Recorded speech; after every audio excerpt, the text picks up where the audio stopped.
اعوذ باللہ من الشیطان الرجیم بسم اللہ الرحمن الرحیم اولما اصابتکم مصیبت، کیا جس وقت جب پہنچی تم کو مصیبت غزوہ احد میں، تو قد اصبتم مثلیہا، تحقیق تم نے بھی پہنچائی ہے ان کو ان سے دگنی مصیبت غزوہ بدر میں۔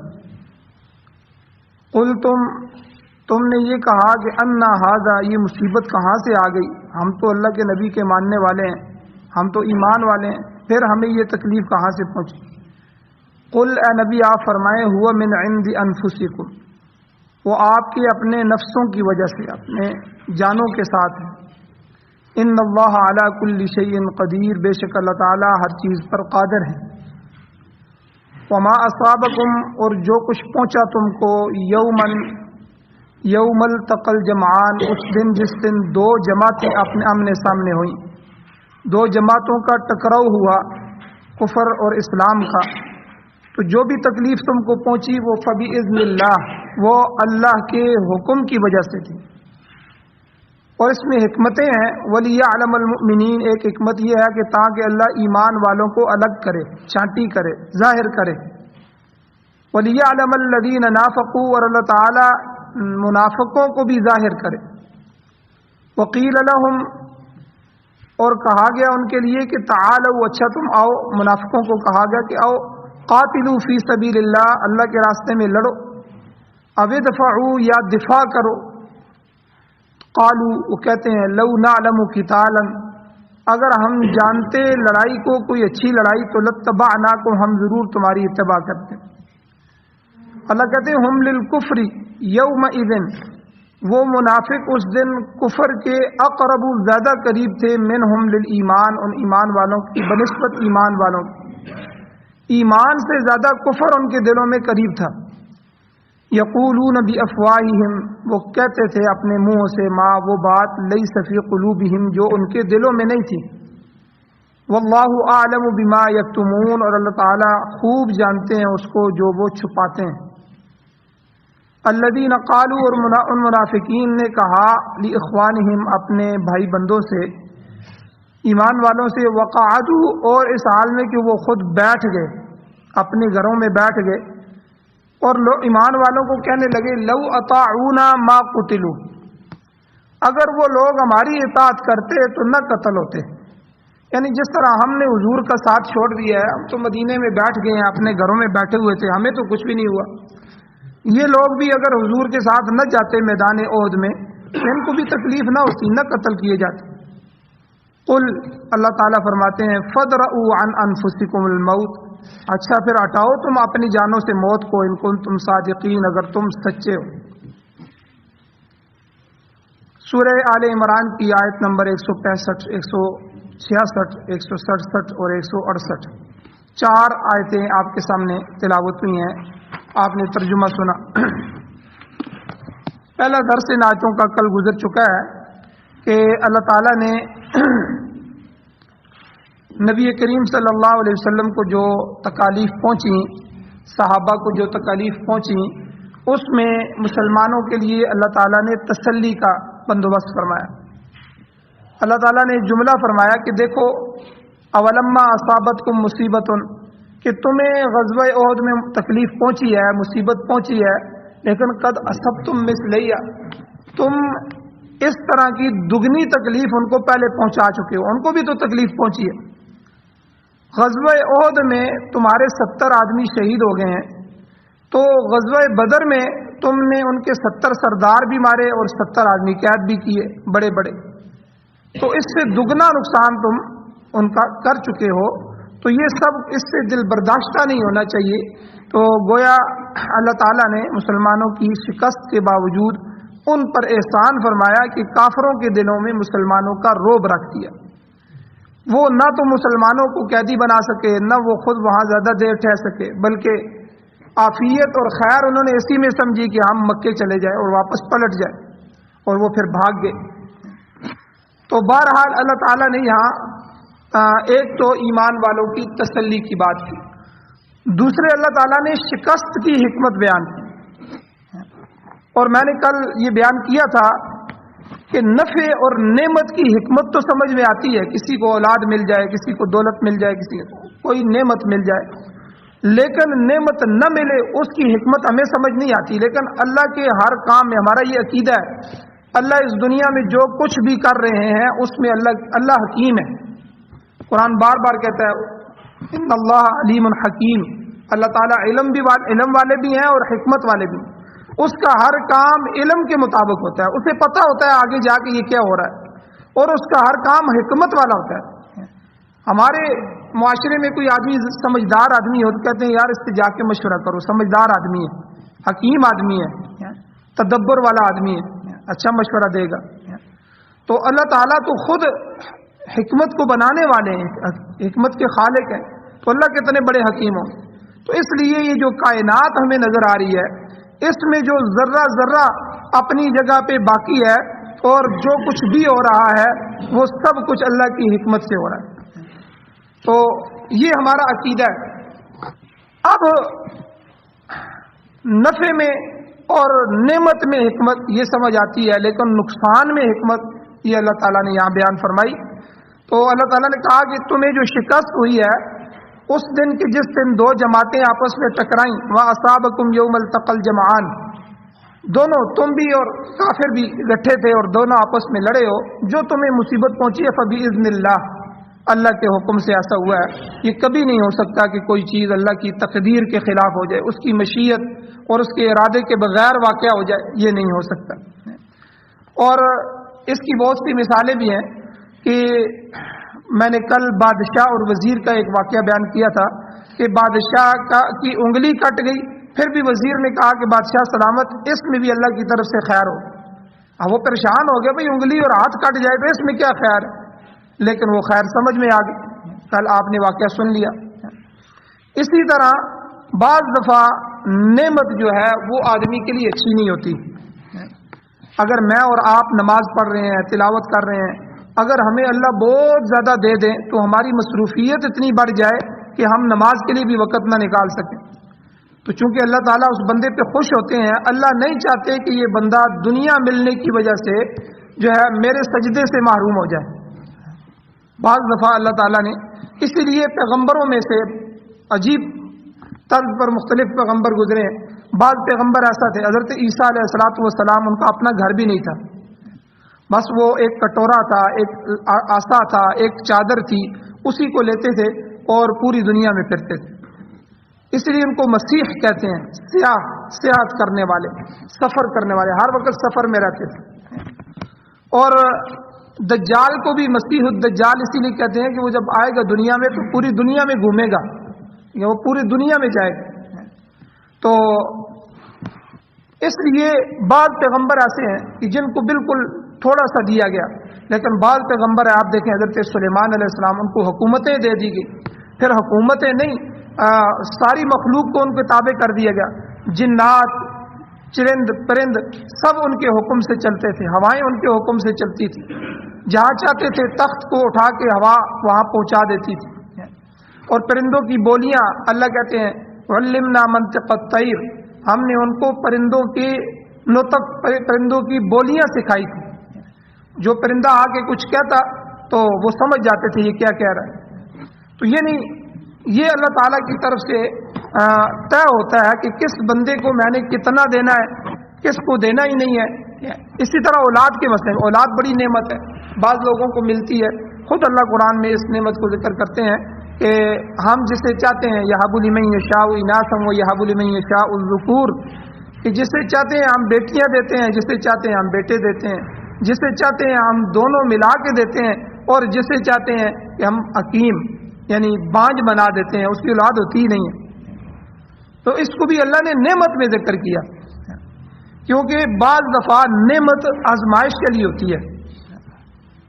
مال آ کے آدمی کو برباد کر دیتا ہے، اولاد آدمی کو کئی دفعہ بے عزت کر دیتی ہے، خود آدمی ہاتھ اٹھا کے کہتا ہے یا اللہ ایسی اولاد میں بے اولادہ ہی اچھا تھا۔ کئی لوگوں کی زبان سے ہم نے سنا ہے کہ اتنی اولاد نے تنگ کیا کہ وہ اپنی زبان سے کہتے ہیں کہ اللہ ایسی اولاد سے میں بے اولادہ ہی اچھا تھا۔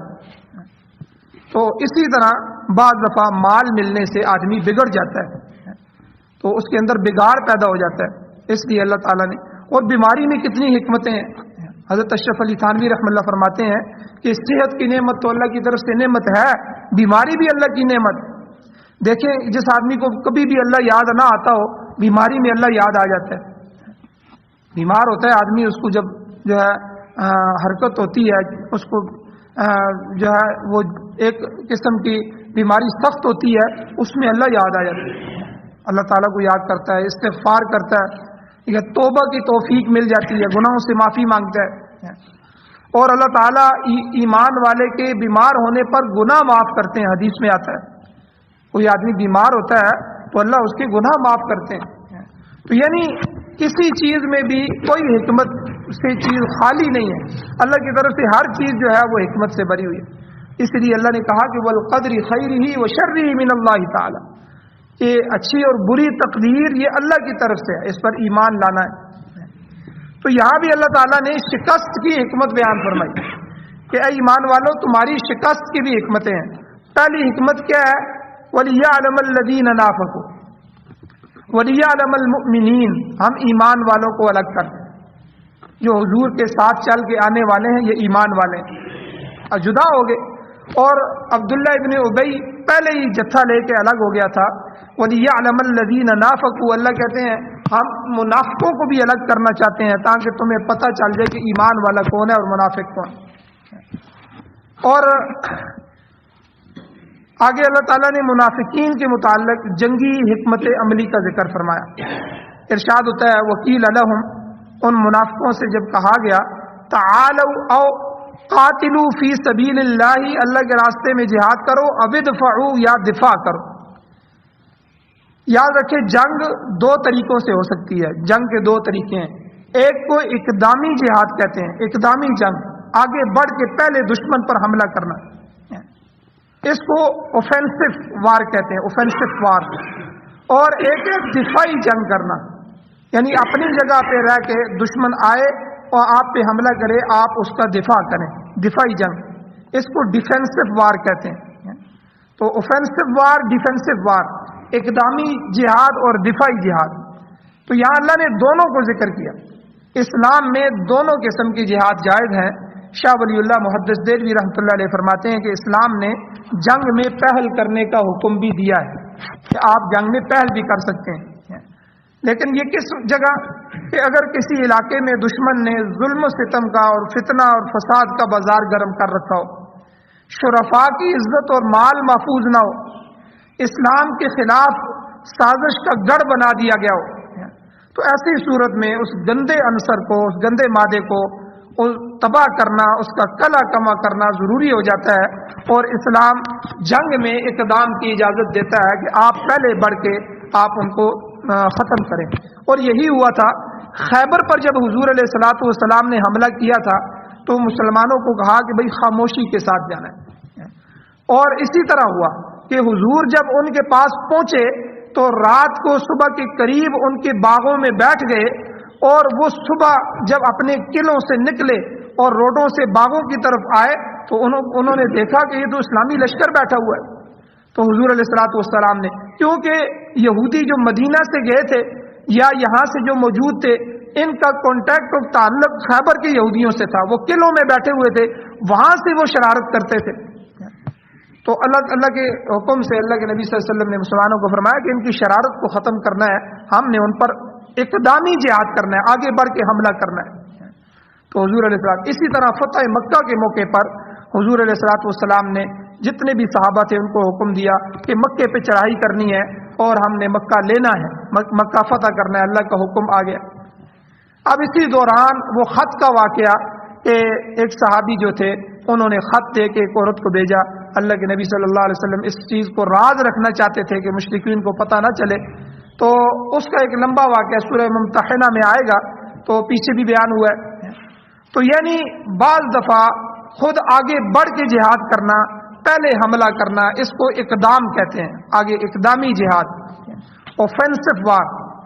تو دوسری صورت وہ ڈیفینسو وار کی ہوتی ہے کہ آپ اپنی جگہ موجود ہے، دشمن آپ پہ حملہ کر دیتا ہے تو آپ اس وقت جو ہے اپنے دفاع میں لگ جاتے ہیں، اپنا دفاع کریں.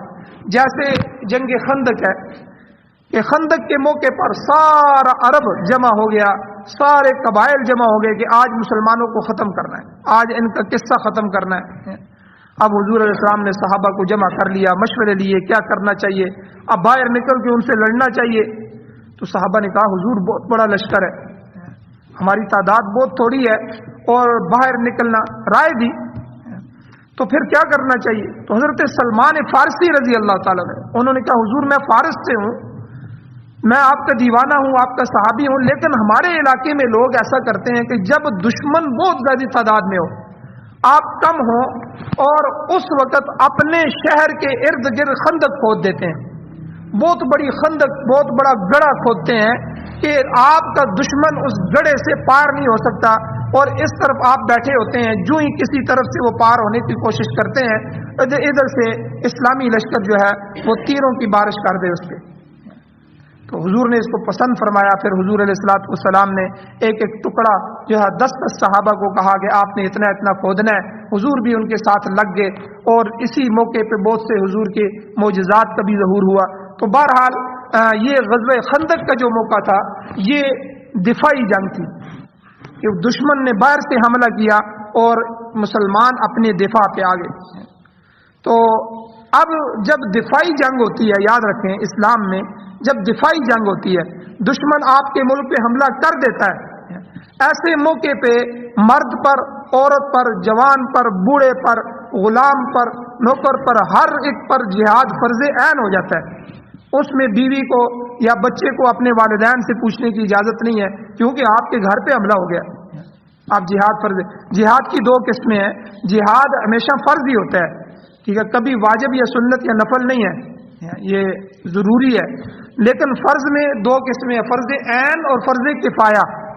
فرض عین اسے کہتے ہیں وہ عبادت کہ جو ہر ایک کو ادا کرنا ضروری ہے، جیسے نماز ہے، نماز ہر ایک کو اپنی اپنی ادا کرنی ہوگی، بیوی ہے اس کو اپنی، خامن کو اپنی، بچے جوان ہو گئے ان کو اپنی اپنی نمازیں، ان پر کوئی دوسرا جو ہے اس میں چھوٹ نہیں ہے یا اس میں کمی نہیں ہے، یا دوسرا ادا نہیں کر سکتا نماز کسی کی طرف سے۔ اور عبادت کی دوسری قسم فرض کفایہ ہوتی ہے۔ فرض کفایہ کا مطلب یہ ہوتا ہے کہ چند لوگ بھی اگر اس میں شریک ہو جائیں، اگر اس کو کر لیں تو باقیوں کی طرف سے وہ فرض ساقط ہو جاتا ہے، باقی گناہگار نہیں رہتے۔ اگر کوئی بھی نہیں کرے گا تو پھر سب گناہگار ہوں گے، جیسے نماز جنازہ ہے۔ نماز جنازہ محلے میں سے کوشش کرنی چاہیے ہر فرد پڑھے، اس کا حق بنتا ہے، محلے کے افراد آپس میں بھائیوں کی طرح ہوتے ہیں تو ہر ایک، لیکن اگر کوئی کسی عذر کی وجہ سے، کوئی مجبوری کی وجہ سے نہیں پڑھ سکتا اور محلے کے اکثر لوگ جا کے اس کا نماز جنازہ پڑھ لیتے ہیں تو یہ فرض کفایہ ادا ہو گیا۔ اب دوسرے کی طرف سے جو اوپر فرض تھا اب وہ اس کی وجہ سے گناہگار نہیں ہوگا۔ تو جہاد میں بھی یہی ہے کہ جب آپ پر دشمن نے حملہ کر دیا، آپ کا ملک، آپ کا شہر، آپ کا گھر خطرے میں آ گیا، اب کسی سے پوچھنے کی ضرورت نہیں ہے، اب اس موقع پر جہاد فرض عین ہو جاتا ہے، آپ کے اوپر جہاد ہے، آپ کی بیوی پر، آپ کے بچوں پر، ہر ایک آدمی پر وہ جہاد ہے کہ وہ اپنا دفاع کرے۔ اور ان کے علاوہ عام حالات میں جہاد فرض کفایہ ہوتا ہے، عام حالات میں، مثلا مسلمانوں کی فوج موجود ہے جس طرح ہمارے ہاں بھی ہے، اب وہ دشمن کے ساتھ لڑ رہی ہے، اب باقی لوگوں کو میدان جہاد میں جانے کی ضرورت نہیں ہوتی، مگر جب دشمن اہل اسلام پر چڑھ دوڑے تو یہ جنگ فرض عین بن جاتی ہے، اس میں ہر مرد و زن کی شرکت لازم ہوتی ہے۔ تو یہاں پر منافقوں سے کہا جا رہا ہے کہ آؤ اللہ کے راستے میں جارحانہ جنگ لڑو یا کم از کم دفاع میں شریک ہو جاؤ۔ تو بعض اوقات بھرپور دفاعی طاقت دیکھ کر بھی دشمن مرعوب ہو جاتا ہے، کمزور ہو جاتا ہے۔ لہذا اے گروہ منافقین، اگر تم حملہ کرنے کے لیے باہر نہیں نکل سکتے تو کم از کم دشمن کے حملے کو روکنے کے لیے تو مسلمانوں کے ساتھ قدم بقدم ملا کر کھڑے ہو جاؤ۔ تو آگے منافقوں کی ہیلا سازی دیکھیں، اللہ تو سب کو جانتے ہیں، انہوں نے ہیلا کیا، اپنے نفاق کا اظہار یوں کیا، کہنے لگے قالوا لو نعلم قتالا لاتبعناکم، اگر ہم یہ کسی ڈھب کی لڑائی کو جانتے تو ضرور تمہارا اتباع کرتے، یعنی تمہارے ساتھ جنگ میں شریک ہوتے، مگر یہ کسی ڈھب کی لڑائی ہے ہی نہیں، دشمن کی تعداد اتنی زیادہ ہے، ہم قلیل تعداد میں ہیں، یہ تو اپنے آپ کو ہلاکت میں ڈالنے کی مترادف ہے، لہذا ہم اس لڑائی میں تمہارے ساتھ شامل نہیں ہو سکتے۔ اسی لیے عبداللہ ابن ابی بیچ میں سے بندوں کو لے کے واپس چلا گیا، پروپیگنڈا بھی کیا، بہت سے صحیح لوگ بھی شامل ہو گئے کہ بھائی دیکھو ہم نے مشورہ دیا تھا کہ باہر جنگ نہ لڑیں، آپ اپنے مقام پہ رہ کر جنگ لڑیں، دفاع کریں، لیکن ہماری بات نہیں مانی گئی۔ اب یہ ہیلا سازی کی، اللہ تعالیٰ نے فرمایا کہ اس دن ان کے نفاق کا پول کھل گیا، اور ان کی حالت کیا ہوگی منافقین کی؟ اللہ کہتے ہیں ہم للکفر یومئذ اقرب منہم للایمان، وہ لوگ اس دن ایمان کی نسبت کفر کے زیادہ قریب ہو گئے۔ پہلے تو یہ لوگ صرف دل سے منافق تھے اور زبان سے ایمان کا دعویٰ کرتے تھے، یعنی دل میں نفاق تھا، باہر لوگوں کو پتہ نہیں تھا یہ منافق ہیں، ٹھیک ہے، اور زبان سے اپنے ایمان کے ہم بادشاہ تمہاری طرح ہیں، ہم ایمان والے ہیں، ہم مسلمان ہیں۔ مگر اس دن اللہ کہتے ہیں انہوں نے زبان سے بھی ایسی بات کہہ دی کہ جس کی وجہ سے ظاہری طور پر بھی کفر کے قریب آ گئے۔ تو اللہ تعالیٰ نے فرمایا ان کی خصلت یہ ہے یقولون بافواہہم، اپنے منہوں سے ایسی بات کہتے ہیں ما لیس فی قلوبہم، جو ان کے دلوں میں نہیں ہے۔ زبان سے تو مسلمانوں کی حمایت کا دم بھرتے ہیں مگر دل میں نفاق بھرا ہوا ہے کہ کسی طرح جنگ میں شریک ہونے سے بچ جائے۔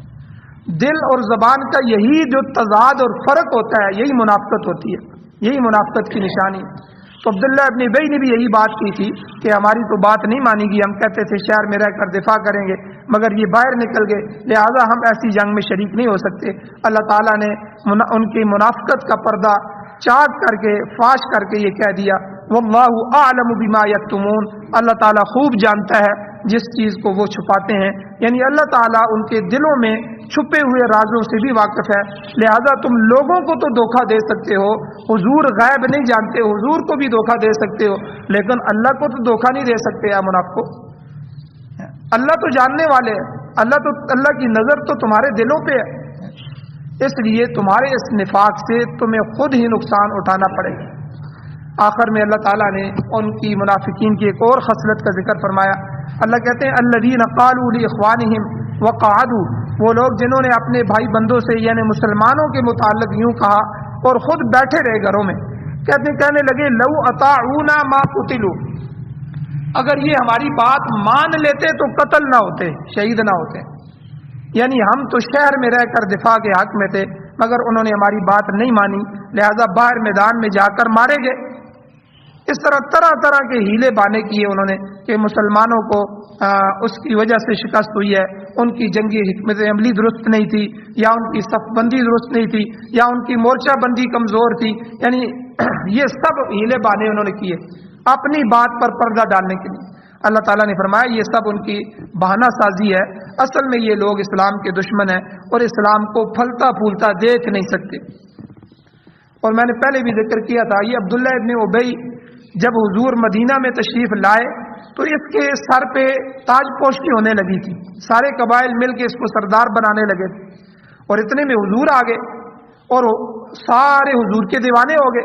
حضور علیہ السلام نے مہاجرین اور انصار میں بھائی چارہ قائم کر دیا، اور یہ مقامی تھا، عبداللہ ابن ابی مدینے کا تھا، حضور تو مکہ سے مہاجر تھے، ہجرت کر کے گئے تھے، 500 میل کا فاصلہ ہے بیچ میں۔ اب مثال کے طور پہ یہاں سے لاہور ہے، وہاں سے ایک بندہ یہاں آتا ہے اور یہاں میری ایک عزت بن رہی ہوتی ہے اور وہ آتا ہے، سارے لوگ اس کے دیوانے بن جاتے ہیں، تو یہ حسد میں مبتلا ہو گیا۔ اب یہ مسلمان تو ہو گیا لیکن اس کے دل میں یہ چیز کھٹک رہی تھی کہ یہ جو عزت میری بنتی تھی یہ حضور نے لے لی ہے۔ تو یہ منافقت تھی جو دل کے اندر پار رہا تھا، اور اسی وجہ سے جب بھی اس کو موقع ملتا حضور کو، مسلمانوں کو، اسلام کو نقصان پہنچانے کی کوشش کرتا۔ تو اسی لیے علاقے کے لوگ کئی دفعہ باہر کے لوگوں کو جو ہے وہ اس بات میں پسند نہیں کرتے کہ وہ آگے آئے، حالانکہ یہ بات نہیں ہوتی۔ اللہ تعالیٰ نے ایک ضابطہ بیان فرمایا، اللہ نے قرآن میں فرمایا کہ تم میں سے اللہ کے سب سے زیادہ قریب وہ ہے جو تقوی والا ہے۔ اب دیکھیں نا، حضرت بلال کہاں سے آئے؟ حبشہ سے، ان کا یہ ملک تو نہیں تھا مکہ، لیکن حضور کے دیوانے بنے تو اللہ نے وہ مقام عطا فرمایا کہ دنیا میں زمین پہ چل رہے ہیں اور جنت میں حضور گئے تو جنت میں آگے آگے بلال کی آواز آئی۔ اللہ نے یہ مقام عطا فرمایا، مقامی تو نہیں تھے، نہ ان کا خاندان تھا، اور ابو جہل، ابو لہب یہ حضور کی قریشی تھے، خاندان تھے، لیکن نہیں مانا تو اللہ نے ذلیل کر دیا۔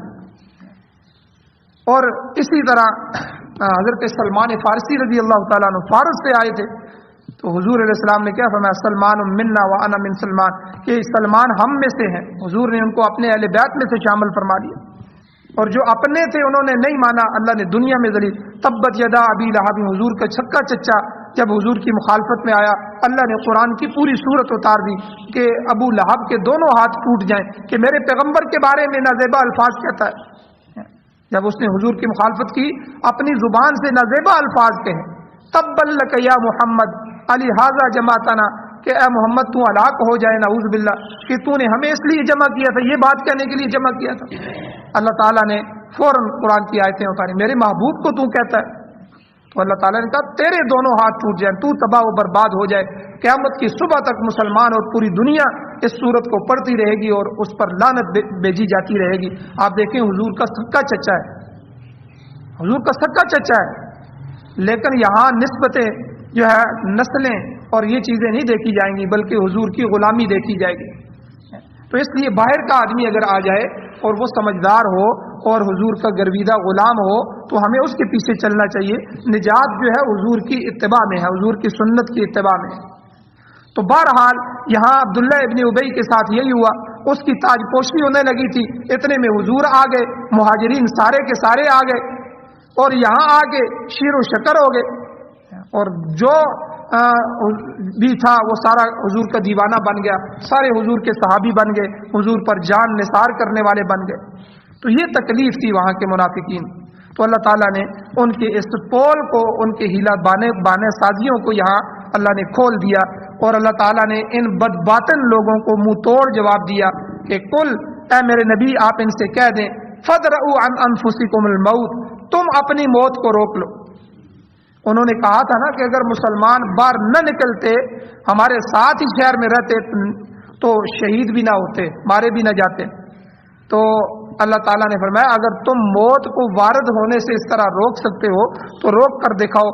تم خواہ گھر میں بیٹھے رہو یا کہیں بھی چلے جاؤ، موت باہر صورت اپنے وقت پر آ کر رہے گی، تم اسے ٹال نہیں سکتے، کیونکہ موت اور حیات یہ قبضہ قدرت میں ہے، اللہ تعالیٰ کے ہاتھ میں ہے، اس کا پروگرام یقیناً اٹل ہے.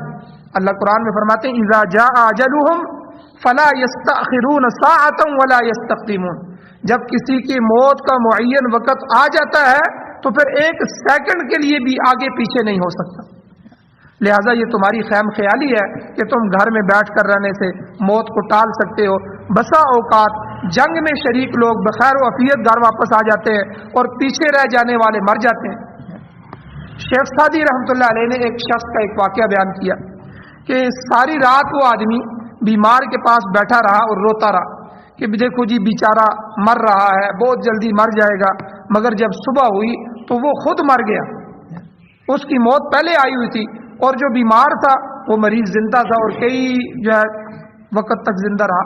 ہم نے کئی دفعہ خود دیکھا ہے، اپنے محلے میں اپنے گھروں میں مشاہدہ کیا ہے، کئی بیمار 10-10 سال 12-12 سال جو ہے وہ بیمار رہتا ہے، 20-20 سال بیمار رہتا ہے، لیکن اس کے ہوتے ہوئے کئی صحت مند گھر سے چلے جاتے ہیں، صحت مند آدمی گھر سے چلے جاتے ہیں. تو اللہ تعالیٰ نے فرمایا کہ دیکھو اذا جاء اجلهم، جب کسی کی موت کا اجل آ جاتا ہے، فلا يستأخرون ساعة ولا يستقدمون، کوئی بھی اس کو ایک لمحے کے لیے بھی آگے پیچھے نہیں کر سکتا. اور اللہ تعالیٰ نے منافقین کو فرمایا ان کنتم صادقین فادرؤوا عن انفسکم الموت، تم پھر اپنے جانوں سے موت کو روک کے دکھاؤ نا. تو اللہ تعالیٰ نے گویا کہ یہاں غزوہ احد میں مسلمانوں کی شکست میں جو حکمتیں تھیں اللہ نے ان کو بیان فرمایا، اور ایک حکمت اللہ نے یہ بھی بیان فرمائی کہ منافقوں کا طرز عمل واضح ہو جائے اور منافق علیحدہ ہو جائے اور ان مسلمانوں کو پتہ چل جائے کہ کون کتنے پانی کے اندر ہے. اللہ تعالیٰ سے دعا ہے اللہ ہمیں عمل کی توفیق عطا فرمائے. آمین. الحمدللہ رب العالمین والعاقبۃ للمتقین والصلاۃ والسلام علی رسولہ النبی الامی الکریم. یا اللہ ہماری کمیوں کو تائیوں کو معاف فرمائیے، درگزر فرمائیے، صغیرہ کبیرہ گناہوں کو معاف فرمائیے. یا اللہ قرآن و سنت کو پڑھنے، سننے، سمجھنے، اس پر عمل کرنے کی توفیق عطا فرمائیے. یا اللہ خالص ایمان نصیب فرمائیے، اپنی ذات کے ساتھ تعلق، اپنے حبیب صلی اللہ علیہ وسلم کی غلامی نصیب فرمائیے. یا اللہ منافقت سے محفوظ فرمائیے. یا اللہ آدھا تیتر آدھا بٹیر، اس کو بھی راضی اس کو بھی راضی، رحمان بھی راضی رہے، شیطان بھی راضی رہے. یا اللہ یہ اللہ آپ کو پسند نہیں ہے، یہ منافقت ہے، یا اللہ خالص ایمان نصیب فرمائی، خالص اتباع سنت نصیب فرمائی، قرآن و سنت کو بطور آئین، بطور دستور، بطور ضابطۂ حیات ہمارے مقدر فرمائی۔ یا اللہ پاکستان سمیت پوری دنیا میں اپنی حکومتیں، امارت اسلامیہ شریعہ، خلافت راشدہ کا قیام نصیب فرمائی۔ جو بیمار ہیں ان کو شفا عطا فرمائیے، جو مشکلات کے اندر ہیں یا اللہ ان کے لیے آسانیاں پیدا فرمائیے، جو ایمان کی حالت سے اس دنیا سے جا چکے ہیں یا اللہ ان سب کی بخشش فرمائی۔ صلی اللہ تعالی علی خیر خلقہ محمد و آلہ و اصحابہ اجمعین برحمتک یا ارحم الراحمین۔